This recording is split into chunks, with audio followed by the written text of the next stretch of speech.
क्षतिग्रस्त गंभीरा ब्रिज पर लटकी रहेला टेન્કરને ઉતારવામાં આવે તેવી માંગ સાથે ટેન્કરના માલિકે જિલ્લા કલેક્ટર કચેરી ખાતે રજૂઆત કરી હતી।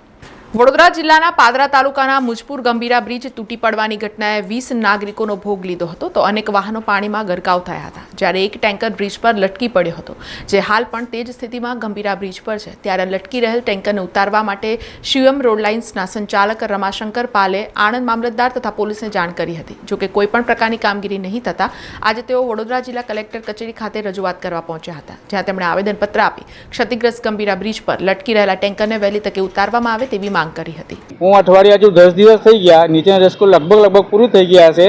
હવે હું ત્યાં જાઉં છું, પોલીસવાળા ત્યાં બેઠા છે, મને અંદર નહીં જવા દેતા। એ કહે તમે જાઓ કલેક્ટર ઓફિસમાં।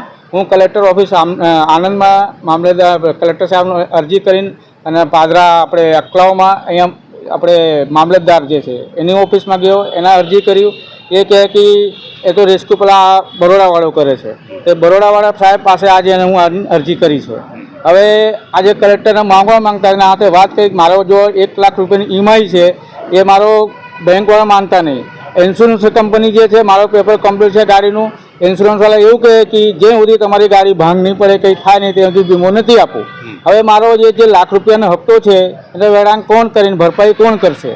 મારો તો જો આ ડ્રાઈવરનો બેન પગાર આપવું પડશે, મારો જે ગાડી કમાય તો એના ઉપર મારો ઘરનો ખર્ચો અને જે હોય એ બધું ચલાવો। હવે મારે એ જાણવા માગું છું કે રેસ્ક્યુ થાય કે નહીં થાય। એને આણંદ કલેક્ટર મને એવું કીધું કે હવે તો નવું ટેન્ડર આવશે, હું મારી રીતે બધું પ્રયાસ કરી લીધા છે। જે નવું ટેન્ડર આવશે બ્રિજ બનવાવાળો એ કંઈ થાય, એસિસ્ટન્ટ કલેક્ટરને એસિસ્ટન્ટ મળ્યું હતું, પછી તમારે રેસ્ક્યુ કરી શકો છો એવું કહે છે। હવે મારે જવાનું કોણ અપાય છે? નીચે પડી જાય, હું એવું મારે નીચે પડી જાય તો હું વીમાની વાત કરું, નીચે પડી જાય તો પણ મને કઈ વાંધો? નીચે પડી જાય તો મારે તો ઇન્સ્યોરન્સ ગાડીની પેપર કમ્પ્લીટ છે, મારે વીમો મળે, મારે આગળ કામ પ્રોસેસ બીજી ગાડી કરું જે કરવું તે કરીશ, પણ વીમોવાળા બી ના પાડે છે, ઈએમઆઈવાળા બી ના પાડે છે, તમારે હપ્તો તો ભરવું જ પડશે। હવે એનો જવાબદારી કોણ લેશે? ગાડી કાઢશે કે નહીં કાઢશે, કે 6 મહિનામાં કાઢશે?